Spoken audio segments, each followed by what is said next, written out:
It's just too boring for me. তুমি চলে যাও না। ম্যাম আমি চলে যেতাম, কিন্তু আপনার বদলে যদি আপনার অ্যাসিস্ট্যান্ট মানে আমি যাই তাহলে ব্যাপারটা কেমন না? উনি যদি আমাদের সাথে ডিলটা ক্যান্সেল করে দেন। আর এমন কোনো কিছুই হবে না, আমি ওকে পার্সোনালি খুব ভালোভাবে চিনি, ও মাইন্ড করবে না। তাছাড়া আমার এইসব বিজনেসের মাথায় ঢুকে না। আর তোমার তো কনভিন্স পাওয়ার অনেক ভালো, তুমি ওকে কনভিন্স করে ফেলতে পারবা। তুমি চলে যাও। আর বেশি সময় নষ্ট না করে মিটিং এ যাওয়ার জন্য রওনা দিয়ে দিল। তে হচ্ছে জিএম কোম্পানির একমাত্র সিইওর পার্সোনাল অ্যাসিস্ট্যান্ট। 2 বছর ধরে জিএম কোম্পানির হয়ে কাজ করে যাচ্ছে। তার কনভিন্স পাওয়ার এত বেশি ভালো যে কোম্পানিতে আসার পরে কোম্পানির অনেক লাভই হয়েছে। তে আজকে জিএম কোম্পানির সাথে জিওন কোম্পানির একটা ইম্পর্টেন্ট মিটিং হওয়ার কথা ছিল, কিন্তু জিমি আজকে এই মিটিং এ যেতে পারেনি কিছু ব্যক্তিগত সমস্যার কারণে। তাই তো তেকে পাঠিয়ে দিয়েছে। তে একটু নার্ভাস ছিল, যেহেতু জিওন কোম্পানিও জিএম কোম্পানির মতো অনেক বেশি বড়। তাই আজকের এই মিটিংটা নিয়ে তে অনেক বেশি নার্ভাস ছিল। তাই তো নিজেকে কনফিডেন্স দেখানোর জন্য তে সুন্দরভাবে তৈরি হয়ে নেয়। মিটিং এ রুমের সামনে যাওয়ার আগেই তে নক করে। মে কামিং স্যার। রুমের ভেতরে থাকা মানুষটির চোখ জোড়া দেখে তে একদম সেখানে ফ্রিজ হয়ে যায়, এবং সেই মানুষটিও ভিকে দেখার পর একদম ফ্রিজ হয়ে যায়। তে তুমি এখানে? জাঙ্কুকের কণ্ঠ কানে যেতে তের পুরনো কিছু দৃশ্য চোখের সামনে ভেসে উঠল। Damn it, you are just too boring. তুমি তো আমার বডিকে স্যাটিসফাইড করতে পারছো না। Is this your first time? তে কিছুই বলছে না, অঝরে কান্না করে যাচ্ছিল। তোমার চোখের কান্না দেখার জন্য তোমাকে কিনে নেই। Just answer to my question, is this your first time or not? Yes, it's my first time. It's just painful. I want to go home. কি? বাসায় যেতে চাও? ঠক বেরো তো তাড়াতাড়ি। No baby, it's not possible. এখনো তো আমি স্যাটিসফাইড হইনি। ফার্স্ট নাইটে ছেড়ে দেবো যেখানে তোমাকে 5 নাইটসের জন্য রাখছি। আমাকে কিছু সময় দিন, আমি বাসায় গিয়ে আপনার টাকা ফেরত দিয়ে দেবো। No baby, it's not possible. টাকা না হয় ফেরত দিয়ে দেবো, কিন্তু আমার চাহিদা যেটা এখন লাগবে, আমাকে দেখে কি তোমার মায়া লাগে না? Please help me. আমার এই চাহিদা কিভাবে মিটবে? এটাকে তুমি এখনই মিটিয়ে দাও প্লিজ ভি। জাঙ্কুকের এই ক্ষুধার্ত নেশা দেখে তে অনেকটাই ভয় পেয়ে যায়, তাই সেখান থেকে পালাতে নেয়। কিন্তু জাঙ্কুক তো আর থেকে ছেড়ে দেবে না। জাঙ্কুক থেকে জোর করে নিজের কাছে নিয়ে আসে। উফ, ডোন্ট ডু ইট। তোমার এসব কর্মকাণ্ড আমাকে আরো বেশি জ্বালাচ্ছে। Please now it's time. এটাই তোমার সময়, আমাকে স্যাটিসফাইড করো। নিজেকে দম ছেড়ে দিল। আর সম্ভব না, আমার পক্ষে আর সম্ভব না। That is the point babe. এটাই তো সময়। এখন যেহেতু তুমি টায়ার্ড, তুমি অনেক বেশি strong. It's your first time, কিন্তু তুমি একেবারে সেন্সলেস হয়ে যাওনি। তোমার জায়গায় অনেকে থাকলে আমি একেবারে অজ্ঞান করে ছাড়তাম। Finally it's over. Who said to you dear? কি বলছে এটা ওভার? আমি তো 2 মিনিটের জাস্ট ব্রেক নিয়েছি। সকাল হতেই জাঙ্কুক ওয়াশরুমে গিয়ে নিজেকে ফ্রেশ করে নিল এবং একটা টাওয়াল পরে রুম থেকে বের হলো। রুম থেকে বের হয়ে দেখে যে তেও ঘুম থেকে উঠে গিয়েছে এবং কাপড় চেঞ্জ করার জন্য ওয়াশরুমের দিকে যেতে লাগে। তখনই জাঙ্কুক তার হাতটা ধরে ফেলে। তুমি যাচ্ছটা কোথায়? চেঞ্জ করতে? দেখতেই তো পাচ্ছেন হাতে কাপড় চোপড়, তো চেঞ্জ করতেই তো যাচ্ছি। Okay, very good, then change it. মানে কি বুঝো না? আমার সাথে এত সুন্দর একটা সময়ের মুহূর্ত পার করলাম, আর এখন আমার সামনে চেঞ্জ করতে অসুবিধা কি? Change it. তে প্রথমে রাজি হয় না, কিন্তু জাঙ্কুকের ধমক শোনার পর তে আর করার কোনো কিছুই থাকে না। জাঙ্কুকের সামনে এভাবে কাপড় খুঁজতে তে একটু আনইজি লাগে। তখনই জাঙ্কুক তের সামনে গিয়ে জোরে তে কাপড়টা টান দিয়ে তেকে একেবারে নিজের সামনে নিয়ে আসে। তোমার body smell, it's just amazing. চেয়েছিলাম তোমার সাথে শাওয়ারটা নিতে, পরে ভাবলাম এত তাড়া কিসের? এখনো 4 days 4 nights তো বাকি আছে, তাই না? যদিও প্রথম দিন তুমি আমাকে স্যাটিসফাইড করতে পারোনি, কিন্তু এখন আস্তে আস্তে তোমাকে শিখিয়ে দেবো কিভাবে আমাকে স্যাটিসফাইড করতে হয়। নাও ইটস ডান। এখন তুমি রেডি হয়ে নাও, যেহেতু আমাদের একটা হোটেলে মিটিং আছে, তাই আমার সাথে হোটেলে যেতে হবে।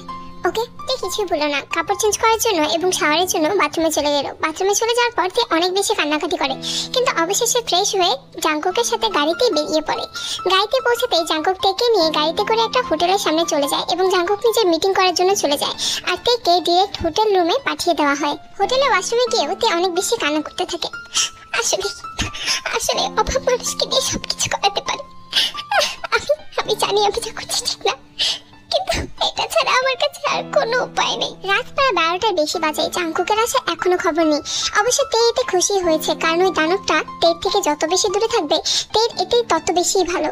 জাঙ্কুক প্রায় 1:30-এর দিকে হোটেল রুমে ফেরত আসে, অনেক বেশি ড্রাঙ্ক করে অবস্থায়। জাঙ্কুক হোটেল রুমে আসতেই তীক্ষ্ণ দৃষ্টিতে তের দিকে তাকায়, যেন এখন সে তেকে খুপড়ে খুপড়ে খেয়ে ফেলবে, খুপড়ে শিকার করবে তেকে। তে জাঙ্কুকের এরকম অবস্থা দেখে অনেক বেশি ভয় পেয়ে যায়। জাঙ্কুক সোজা গিয়ে তের উপর ঝাঁপিয়ে পড়লো এবং তের সাথে অনেক রুডলি সবকিছু করা শুরু করলো। তে এখানে কোনো কিছুই বলার ছিল না, কারণ তে তো নিজের ইচ্ছাতেই জাংকুকের কাছে এসেছে। এত বেশি কান্নাকাটির কি আছে? এই টাকায় কি পোষায়নি? আরো বেশি টাকা দেওয়া লাগবে তোমায়। তে জাংকুকের কথায় কোনো উত্তর না দিয়ে চোখের পানিগুলো পরিষ্কার করে নেয়, আর এরপর জাংকুক তের উপর ঝাঁপিয়ে পড়ে। এরকমই 3 দিন লাগাতার জাংকুকের সাথে রুডলি এইসব করতে থাকে। 3 দিনের পর জাংকুকের এরকম করাটা হালকা কমে যায়। আসলে জাংকুকও ড্রাগ এডিক্টেড ছিল, এবং এত বেশি এডিক্টেড ছিল যে যখনই ড্রাগস নিত তখনই জাংকুকের এরকম একটা ফিলিংস আসতো যে ইন্টিমেট হওয়ার। সো এর জন্য জাংকুক মেয়েদেরকে ভাড়া করতো, আর তখনই জাংকুক তেকেও এরকম একটা এজেন্সির মাধ্যমে ভাড়া করে নেয়। আজকে ছিল 4র্থ দিন, আর আজকে জাংকুক পুরোপুরি ফ্রি। তাই তো জাংকুক সকাল সকাল ঘুম থেকে ওঠার পর ফ্রেশ হয়ে রুমে আসতে তের দিকে তাকায়, এবং তখনই জাংকুক প্রথমবারের জন্য নোটিস করে যে তে আসলে অনেক বেশি সুন্দর। একেবারে গোলগাল চেহারাটা একদম মায়াবী এবং ফর্সা আবরণ।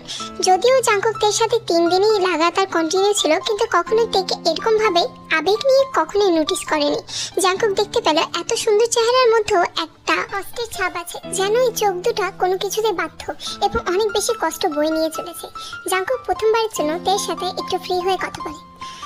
তোমার সাথে 3 রাত ছিলাম, কিন্তু তো কখনো তোমাকে নাম জিজ্ঞেস করা হয়নি। তোমার নাম কি? তে প্রথমে কিছুক্ষণ চুপ থাকে, কিন্তু অবশেষে নীরবতা ভেঙে জাংকুকের দিকে না তাকিয়েই উত্তর দেয়, ভি। আমার নাম ভি।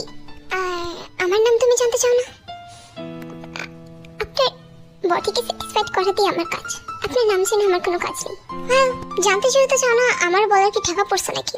তুমি আমার সাথে এরকম একটা রিয়েক্ট করতেছো যেন আমি তোমাকে ফোর্স করছি। তুমি কিন্তু নিজে ইচ্ছা আসছো, ভুলে যেও না। আমি কিন্তু তোমাকে ফোর্স করিনি। আমি কেন আপনাকে দোষারোপ করবো? আপনি তো আমাকে ফোর্স করেননি, আমাকে ফোর্স করেছে আমার অভাব। আর তাহলে আমি কখনো এরকম একটা জঘন্য কাজে আসতাম না। এটাই বাস্তবতা, কি আর করার আছে বলো? তোমার আছে অভাব, আমার আছে টাকা। বাইরে তুমি যদি চাও আমি কিন্তু তোমাকে আরো 10 দিনের জন্য ভাড়া করতে পারি। আরো বেশি টাকা দেবো, ডাবল টাকা দেবো, ট্রিপল টাকা দেবো। বলো তুমি রাজি নাকি? না, লাগবে না। অভাবে আছি তাই বলে এই ডিলটা করছি। এই 5 দিনের পাপের প্রায়শ্চিত্ত আমাকে সারা জীবন দিতে হবে, আর কখনো এরকম কোনো কিছুতে আমি আসবো। কি বলবো, তোমার অবস্থা দেখে অনেক খারাপ লাগতেছে, আর আমি অনেক বেশি দয়ালু মানুষ যেহেতু, তাই তোমাকে একটা দিন মাফ করলাম। যাও, আজকে 4 দিন, কালকেও তোমার থাকার কথা ছিল। আজকে আমাকে এরকম ভাবে স্যাটিসফাইড করো যেন কালকে আর তোমাকে নিজের কাছে না রাখি, বরঞ্চ আজকে এটা life. Your body smell is amazing babe. তোমাকে আসলে ছাড়তে মন চাচ্ছে না, কি করবো বলো তো? কিন্তু যাও, যেহেতু কথা দিছি, 1 দিনের জন্য তোমাকে মাফ। এটাই আমি 4 নম্বর দিনটাও এরকম ভাবেই কেটে গেল। 5 নম্বর দিনে টাকা জাংকুক যদিও দিয়েছিল, কিন্তু 5 নম্বর দিনে আর তের সাথে জাংকুক থাকে না। তেকে একদম নিজের বাড়িতে পাঠিয়ে দেয়, মানে নিজের হোস্টেলে। 5 দিন জাংকুকের সাথে থাকার কারণে তেকে 5 দিনের জন্য 25 লাখ টাকা দেওয়া হয়। এর মধ্যে 1 লক্ষ টাকা সানা নিয়ে যায়, কারণ সানা এরকম মেয়ে পাচারের দালালি করতো। ওভাবে পরে আমি এই জঘন্য কাজটা করে ফেললাম শুধুমাত্র সামান্য টাকার জন্য। আমি আর কখনো এইসবে জড়াবো না, কখনো না। অন্যদিকে জাংকুকের দিন গেল এভাবেই চলতে থাকে। জাংকুকের তো আর কোনো টাকার অভাব নেই, তাই কোনো না কোনো দিন সবসময় মেয়েদেরকে নিয়ে পড়ে থাকতো। কিন্তু জাংকুক কখনোই তের মতো স্যাটিসফ্যাকশন কোনো মেয়ের মধ্যেই পাচ্ছিল না, যার কারণে জাংকুকের অনেক বেশি রাগ করতে থাকে। তাই সে নিজের স্টাফদেরকে বলে, ড্যাম ইট, ওই মেয়েটার মতো কি আর একটা মেয়ে নেই পৃথিবীতে। I love to torture, I love to love and forcefully love. আমি ওই রকম মেয়ে চাই যে আমাকে দূরে ঠেলে দেবে টাকা পাওয়ার পরেও, কিন্তু এইসব মেয়ের সাথে আমি কোনো আনন্দই পাই না। প্লিজ ওকে আবারও চিমনি হোক না কেন আমার সামনে নিয়ে আসো। তেকে আবারও ফেরত আনার জন্য জাংকুকের স্টাফরা দ্রুত সানার সাথে কথা বলে, এবং সানা গিয়ে তের সাথে কথা বলতে শুরু করে।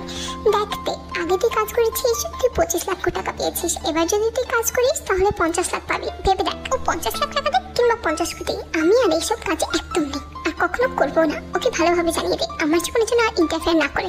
ওরে বাবা, তোর মুখে এই কথা মানায় নাকি? ছেলেটার সাথে রাত কাটাইছিস, এখন এরকম করে টাকা কামাই করতে হবে। এখন পড়ালেখার কোনো দাম নেই। তাছাড়া ছেলেটা ভালো, দেখতে সুন্দর, টাকাও বেশি দিতেছে, তো থাক না, সমস্যা কোথায়? আমি কি একবারে বলছি যে সমস্যাটা ওর মধ্যে? সমস্যা ছিল আমার মধ্যে, আমার অভাব ছিল, টাকার প্রয়োজন ছিল, কিন্তু এখন সে প্রয়োজনটা নেই। কিন্তু তার মানে এই না যে আমি টাকার জন্য আবার ঝাঁপিয়ে পড়বো। আমি অনেক বেশি অনুতপ্ত এই কাজের জন্য, আর এখন আমি আর কখনোই কোনোভাবেই হোক না কেন আমি এই কাজে যাবো না। তো জাংকুকের স্টাফরা জাংকুককে গিয়ে ডাইরেক্ট মানা করে দেয় যে ওই মেয়েটা টাকার বিনিময়েও আর জাংকুকের সাথে থাকতে রাজি না। এটা শোনার পর জাংকুক অনেক বেশি রেগে যায়। এরকম মেয়েরা আবার কি রাগ মানায় নাকি? খাটটার মেয়েটাও আমার মতো বড় লোকের সাথে, আমার মতো জাংকুকের সাথে, এটা একদম ঠিক হলো না। পরের দিন সকালবেলা তে ভার্সিটিতে গিয়ে দেখতে পায় যে জাংকুক তাই ভার্সিটিতে তের জন্য অপেক্ষা করছে। এটা দেখে তে অনেকটাই অবাক হয়ে যায়। কি ভেবেছো ডিয়ার, তোমাকে ছেড়ে দেবো? আমি যেটা চাই সেটা যে কোনো মূল্যে নিজের করে নিই, তোমাকেও করে নেব, তুমি চাও কিংবা না চাও। আপনার সাথে আমার যত কন্ট্রাক্ট ছিল সেখানেই শেষ। এখন আপনার এবং আমার কোনো সম্পর্ক নেই। আমি আপনাকে চিনি না, আপনি আমাকে চিনেন না। ও, তোমার এই কথা, তোমার কারণ আমাকে পাগল করে দেয়। আমি কি করবো বলো? Please help me. only 5 nights, আর মাত্র 5 দিন থাকো, আমি তোমাকে 5 কোটি টাকা দেবো। তো বললাম আমি আপনাকে চিনি না, আপনি আমাকে চিনেন না। আমাদের মধ্যে যত চুক্তি কন্ট্রাক্ট হয়েছিল ওই 4 দিনই শেষ। এখন আর আমাদের মধ্যে কিছুই হবে না, আমি করবো না। আর আপনি যদি আমাকে ফোর্স করেন না তাহলে কিন্তু একদম ভালো হবে না। ওরে বাবা, আমার সাথে এরকম কথাবার্তা কুকুরের সাথে, জিনিসটা কিন্তু একদম ভালো হতো না। আমি যদিও তোমাকে ছেড়ে যেতাম, কিন্তু এখন আর তোমাকে ছাড়বো না।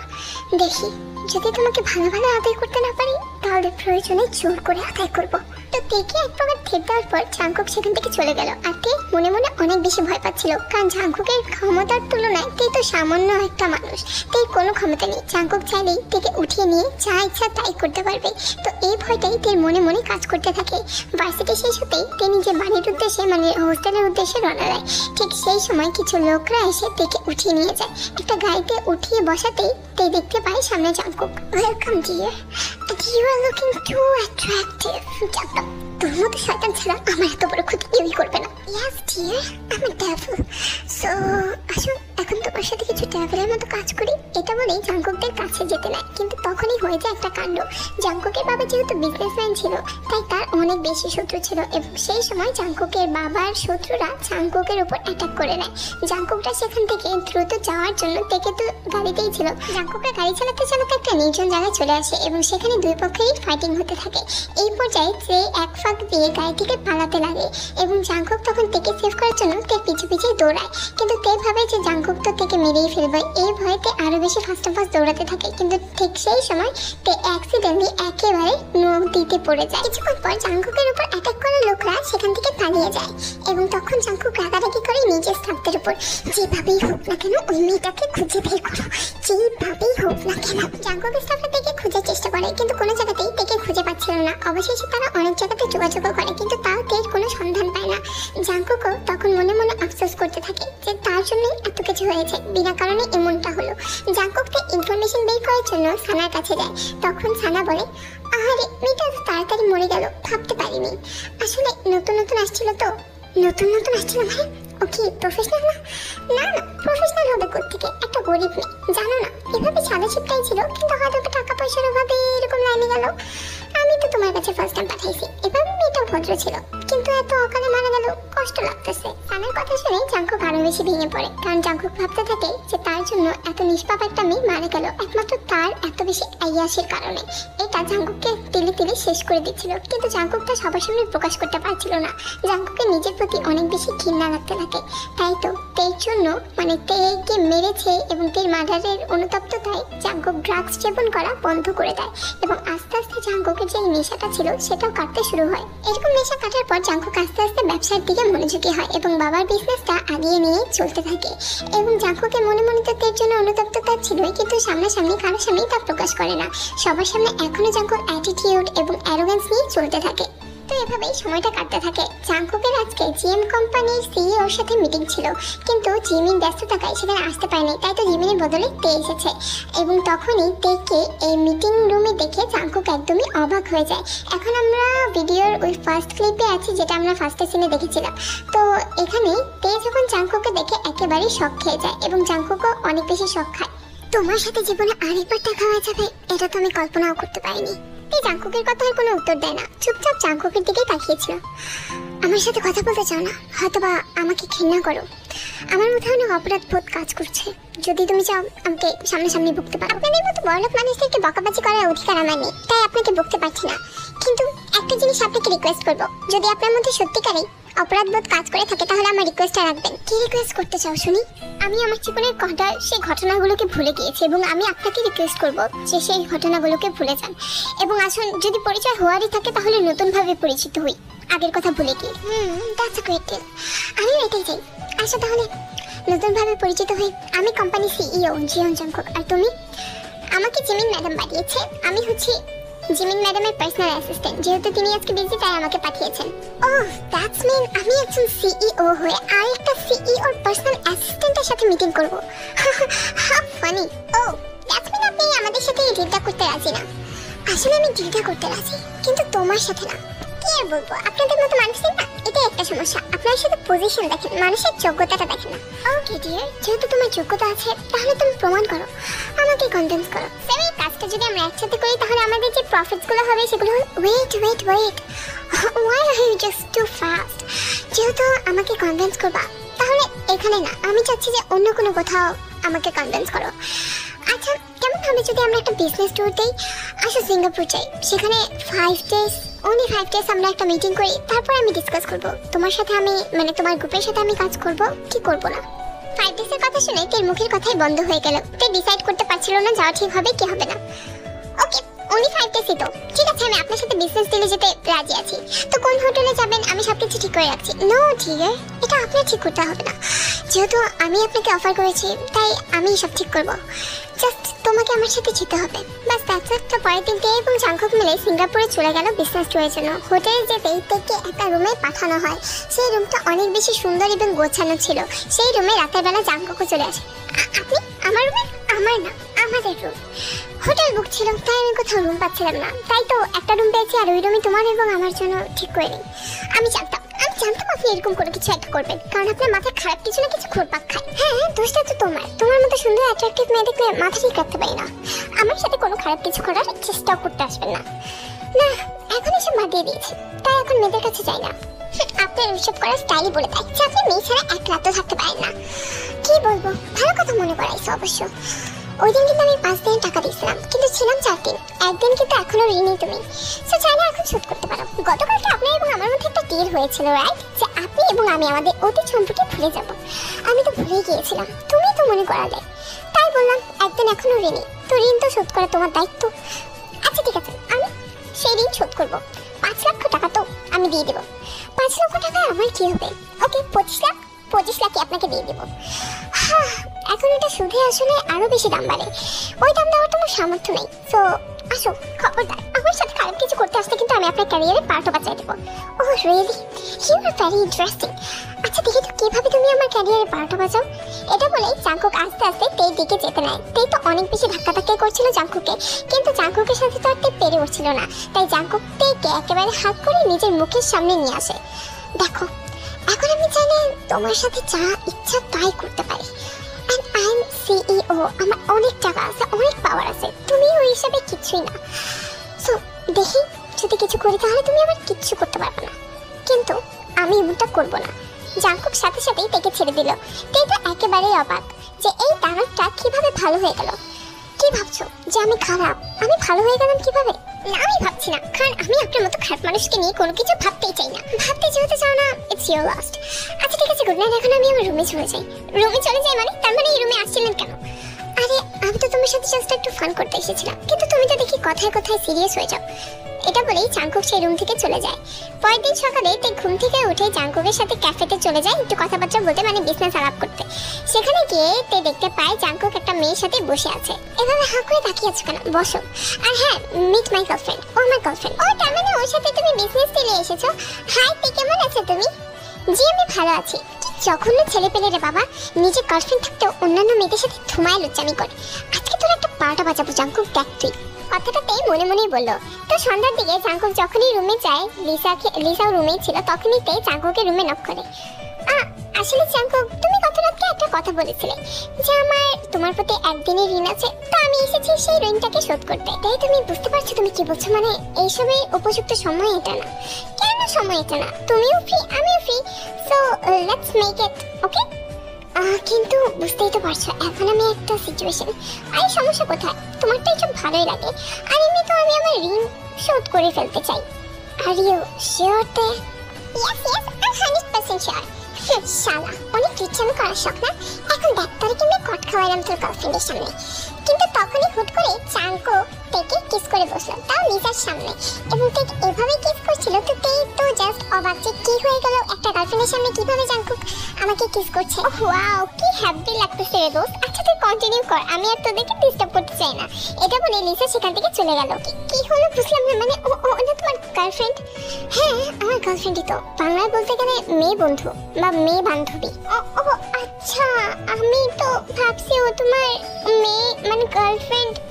এরকম আমতা আমতা করে কথা বলার কিছুই নেই, সত্যটা স্বীকার করে না যে তুমি জ্যালাস করতেছিলা। আসলে আমাকে তুমি পছন্দ করেন কিন্তু মুখে স্বীকার করো না, এরকম কিছুই না। নিজেকে স্পেশাল ভাবতে আসবে না, আমি তোমাকে পছন্দ টছন্দ কিছুই করি না।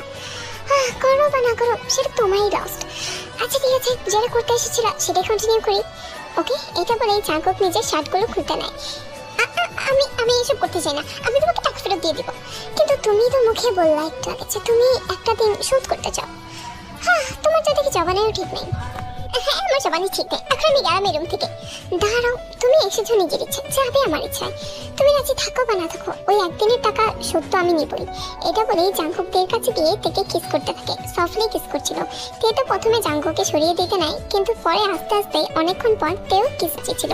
পরের দিন সকালবেলা তারা দুজনে মিলে বিজনেসের ব্যাপারে কথা বলে এবং নর্মালি তারা দুজনেই চলে আসে নিজেদের বাড়িতে। কিন্তু তে তখন আর জাঙ্কুকের সাথে দেখা সাক্ষাৎ করতো না, মানে অফিসে আসলেও তত বেশি তারা জাঙ্কুকের সামনে যেত না। কিছুদিন পর জাঙ্কুকের অফিসে জিমিন একটা কার্ড নিয়ে আসে। ভাই আমার অ্যাসিস্ট্যান্টের বিয়ে, তোকে ইনভাইট করছে, মানে আমি ইনভাইট করতেছি, চল ওর বিয়েতে গিয়ে অনেক এনজয় করবো। ওর বিয়ে মানে তের বিয়ে? আরে হ্যাঁ রে ভাই, আমার অ্যাসিস্ট্যান্ট কি দুইটা নাকি? একটাই তো, তের বিয়ে হচ্ছে আগামীকাল, তাই ইনভাইট করতে আসলাম। তে কাজটা একদমই ঠিক করলাম তুমি আমার সাথে এরকমটা একদমই ঠিক হলো না। জাঙ্কুক কথাটা মনে মনে বললো এবং গাড়িটা বের করে তের বাড়ির সামনে চলে গেল। তে যখন বুঝতে পারলো যে জাঙ্কুক তের বাড়ির সামনে এসেছে, তখন তে বাড়ি থেকে বের হয়। বের হওয়ার সাথে সাথে জাঙ্কুক তের হাতটা শক্ত করে চেপে ধরে এবং গাড়িতে বসিয়ে ফেলে। তোকে সাহস কি দিচ্ছে, তুই আমার সাথে ধোঁকাবাজি করস? আমার সাথে 2 দিন আগে রোম্যান্স করার পর এখন আরেক পেটের সাথে বিয়ে করতে চাস? এত বড় কলিজা তোর, এই কলিজা তোর কেটে কেটে না ভুনা করে খাওয়াই দিব। Just 1 minute. আপনি কি আমাকে এভাবে থ্রেট দেওয়ার? আপনি কে আমার? কেউই না। নাটক করছ আমার সাথে? আমি যে তোকে ভালোবাসি এটা কি তুই বুঝতে পারছ না? তো তুমি আমাকে না আমার বডিকে ভালোবাসো, আমার সাথে সেই সময়গুলো কাটাতে ভালোবাসো, আমাকে ভালোবাসো না। তোকে যদি ভালো না বাসতাম তাহলে আমার মতো রিচ গাই, হ্যান্ডসাম গাই কেন মেয়েদের সাথে থাকা বন্ধ করবে? তোকে হারানোর পর আমি কত অনুতপ্ত হয়েছি তুই জানোস? কত বছর তোকে পাগলের মতো খুঁজছি। যদি ভালোই না বাসতাম তাহলে কেন তোর সাথে এরকম করতাম? কেন তোর জন্য অন্য মেয়েদের সাথে থাকা বন্ধ করতাম বল তুই? এগুলো আমাকে বলতেছি কেন? আমার এসব জানার কোনো ইচ্ছা নেই, আমি তো তোমাকে ভালোবাসি না। সো আমার লাইফ থেকে সরে যাও। এই কথাটা শুনে জাঙ্কুকের মনে মনে অনেক বেশি খারাপ লাগে, কিন্তু তার সামনে আর ফোকাস করে না। ঠিক আছে, যেমনটা তোমার ইচ্ছা। যেহেতু তুমি আমাকে ভালোবাসতে চাও না তাহলে কি আর করা, আপনার যেটা ইচ্ছা সেটাই করেন। যদি আপনি চান আমি আপনার লাইফ থেকে চলে যাই তাহলে ঠিক আছে, কথা দিচ্ছি আজকের পর থেকে আপনার সামনেও আসবো না। এটা বলে জাঙ্কুক সেখান থেকে চলে যায়। তেও একটু মুড অফ করে সেখানেই দাঁড়িয়ে থাকে। জাঙ্কুক একেবারে ডাইরেক্ট দেশ ছেড়ে অন্য দেশেই চলে যায়। 2 দিন পর জিমিন জাঙ্কুককে কল করে এমার্জেন্সি দেশে আসতে বলে এবং দেখা করতে বলে। প্রথমে তো জাঙ্কুক আসতে চায় না, কিন্তু জিমিনের জোরাজোরিতে জাঙ্কুক আর মানা করতে পারে না, দেশে চলে আসে। তো বল কি এমন এমার্জেন্সি কাজে আমাকে আসতে হলো? হ্যাঁ বলতেছি, এর আগে তুই তো একটু ফ্রেশ হয়ে নে, এত দূর থেকে আসছিস, যা রুমে যা, সেখানেই আমি আসতেছি। জাঙ্কুক রুমে যাওয়ার সাথে সাথে দেখে রুমটা অনেক সুন্দরভাবে রোমান্টিকভাবে সাজানো ছিল এবং তখনই পেছন থেকে জাঙ্কুকের পিঠের উপর তে হাত রাখে। জাঙ্কুক যখনই তের দিকে তাকায় দেখে তে একেবারে নতুন বই সাজে ছিল। কেমন ভালোবাসে জাঙ্কুক? যদি তুমি আমাকে সত্যিকারে ভালোবেসে থাকো তাহলে কিভাবে আমাকে ছেড়ে যেতে পারো? তুমি তো অ্যাটলিস্ট ট্রাই করবে আমার রাগ ভাঙানো। জাঙ্কুক তের দিকে তাকিয়েছিল। তের কথাবার্তা শুনে মনে হয় জাঙ্কুক একদম ফ্রিজ হয়ে যায়। এরপর 2 মিনিট পর জোরে গিয়ে তেকে কিস করে এবং কিস করতেই থাকে। আমি জানতাম তুমি আমাকে ভালোবাসো, আর এত বছর পর যেহেতু তোমার আমার সাথে দেখা হয়েছে তার মানে আমাদের কপালে আমরা দুজনেই আছি। আমি জানতাম। তেও তখন আর জাঙ্কুককে কিছু বলে না, সফটলি জাঙ্কুককে কিস করে। আর এরপর তারা বিয়ে করে ফেলে। আর বিয়ের পর যা হবার তা তো হবেই। সো ইটস মি লামি, আর আজকে আমার এই ভিডিওটা তোমাদের কাছে কেমন লেগেছে সেটা অবশ্যই কমেন্ট বক্সে কমেন্ট করে জানিয়ে দিও। আর এই ভিডিওটাকে তোমরা 10 এর মধ্যে কত দিবা সেটাও কমেন্ট বক্সে কমেন্ট করো। আর ভিডিওটা ভালো লাগলে লাইক করো, চ্যানেলটাকে সাবস্ক্রাইব করে দিও। আর কেমন টাইপের ভিডিওস পেতে চাও সেটাও আমাকে কমেন্ট বক্সে রেকমেন্ড করে দিও যে কিরকম টাইপের ওয়ান শট চাও। জাস্ট একটা টাইটেল বলে দিও, টাইটেলের উপর ভিত্তি করে আমি যদি গল্প মেক করতে পারি তাহলে তোমাদের জন্য অবশ্যই আমি গল্প দিব। আর এই পর্যন্ত যতগুলো ওয়ান শট ছাড়ছি সেগুলোর মধ্যে বেস্ট ওয়ান শট তোমাদের কাছে কোনটা ছিল সেটাও বললো, ঠিক আছে? যেন আমি তোমাদের পছন্দ সম্পর্কে জানতে পারি। তো আজকের জন্য এতটুকুই। আল্লাহ হাফেজ।